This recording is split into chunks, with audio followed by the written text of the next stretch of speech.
अमित जी, आप ये शराबबंदी को कैसे देखते हैं? इस चुनाव में ये भी एक मुद्दा बनकर आगे आया है। ऑपोजिशन पार्टीज ने जो है कहा है, तेजस्वी जी ने कहा है कि जब वो आएंगे तो टौड़ी पर जो है वो बैन उठा देंगे। और एक आध पार्टियों ने और भी कहा है कि जैसे ही पावर में आएंगे घंटे भर में शराबबंदी का बैन जो है उठा देंगे। इसको आप कैसे देखते हैं?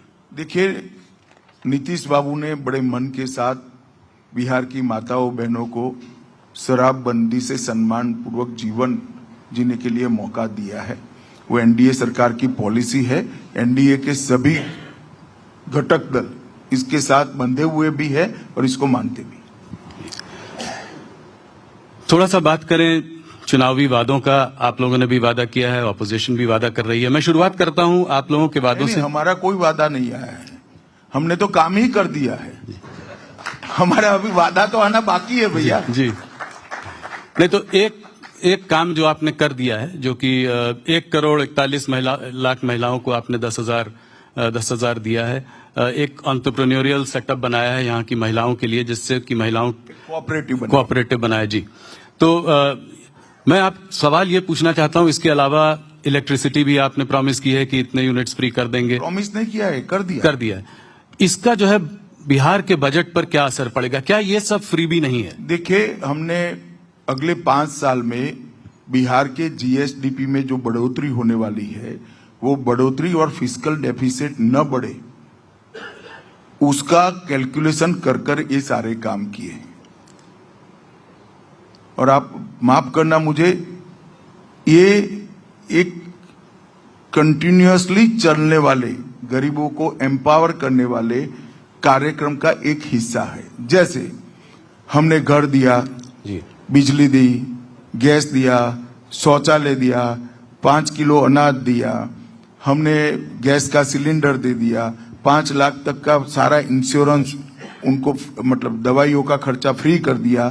अब उसको काम करना है। काम करना है तो पूंजी नहीं है।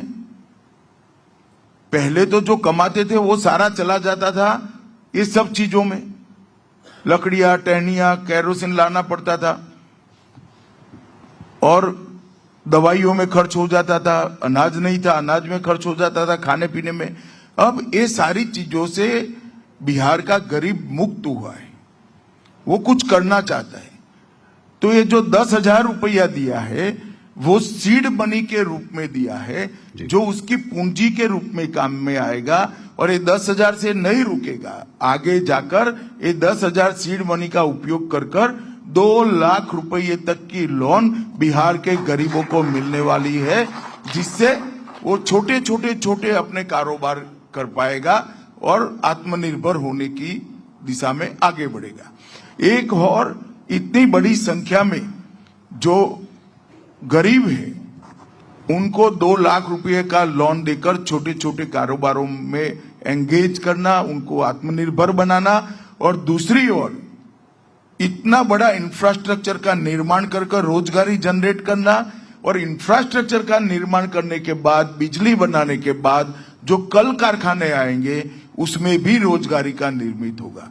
तो ये वैज्ञानिक तरीके से एक बनाया हुआ कार्यक्रम है। इसको बदनाम करने के लिए ना मीडिया ने ना ऑपोजिशन ने आइसोलेशन में एक चीज को उठाकर नहीं देखना चाहिए। तेजस्वी जी कह रहे हैं कि अगर उनकी सरकार बनी तो हर बिहार के घर में एक सरकारी नौकरी देंगे। क्या ये संभव है? क्या ये हो सकता है? आप मानते हो क्या? नहीं, मैं तो आंकड़ों पर जाना चाह रहा था कि अभी सिर्फ 25-26 लाख नौकरियां हैं और करीब कम से कम 3 करोड़ परिवारों को नौकरी। इतने सारे व्हाट्सएप घूम गए जी कि 2 करोड़ 80 लाख परिवार 20 लाख नौकरी दे चुके हैं। 2 करोड़ 60 लाख नौकरी गुना 40,000, 12 लाख करोड़ रुपया चाहिए।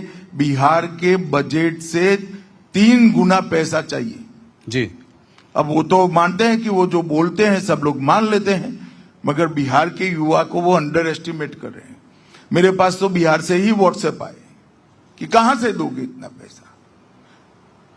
मगर एक सूत्र है, वचन से क्यों, वचन देने में क्यों दारिद्र रखना चाहिए? देना चाहिए। ये लोग दे रहे हैं। इनको मालूम है कि उनको सत्ता में नहीं आना है, वचन पूरा करने की उनकी नौबत ही नहीं आनी है, इसलिए अनाप शनाप घोषणा पत्र बना दिए। अमित जी, आपने बिहार पे हमारे बहुत सारे सवाल लिए। कुछ और सवाल आपसे पूछना चाहूंगा, बहुत दिनों बाद आपसे बात कर रहा हूं। नक्सलवाद की जो एक प्रॉब्लम है वो देश में हमारी बहुत बड़ी प्रॉब्लम रही है, दशकों से जो है हम लोग इससे लड़ते आ रहे हैं। आपने इसमें एक अग्रेसिव टारगेट और टाइमलाइन लिया। आपने कहा था कि अगले साल मार्च तक जो है इसको आप पूरा उखाड़ कर समाप्त कर देंगे। बहुत नक्सलवादियों ने सरेंडर किया है, बहुत काम हुआ है इस पे। क्या जो कुछ बचा खुचा काम जो बचा है 11 डिस्ट्रिक्ट्स में जहां नक्सलवाद अभी भी है, क्या आप अपनी डेडलाइन पर अडिग हैं? नहीं, बिल्कुल मैं विश्वास से मानता हूं कि 31/3/2026 को ये देश पूर्णतया नक्सलवाद से मुक्त हो जाएगा और बिहार नक्सलवाद से मुक्त हो गया है। और इसीलिए अब बिहार में 3 बजे तक मतदान नहीं होगा, 5 बजे तक पूरा मतदान होने वाला है। तो अमित जी, मेरे कुछ एक आध फॉलोअप सवाल ये हैं कि कितने नक्सल बचे हैं, कब तक वो खत्म हो जाएंगे, कैसे, अभी और क्या कार्यवाही आगे होगी? राहुल जी थक जाओगे जी। गिनते गिनते, गिनती में आप मत पड़िए, इसमें ही आपका भला है। मैं देश की जनता को इतना बताना चाहता हूं, 11 साल से नरेंद्र मोदी सरकार इस पर काम कर रही है। 19 के बाद इसका डिटेल प्लानिंग हुआ, 650 से ज्यादा कैंप बने हैं, ढेर सारे नक्सल सरेंडर हुए हैं। उसमें से उनका ही एक पुलिस का दल डीआरजी बनाया गया। और छत्तीसगढ़ में कांग्रेस की सरकार थी, इसके कारण हम अटके हुए थे। छत्तीसगढ़ की सरकार ने जनता ने भाजपा सरकार बनाई, अब हमारे लिए बहुत अनुकूल भूमि है। और 2026 31 मार्च को नक्सलवाद इस देश से समाप्त हो जाएगा। मैं आपके मंच के लिए मेन स्ट्रीम में आने के दरवाजे खुले हैं।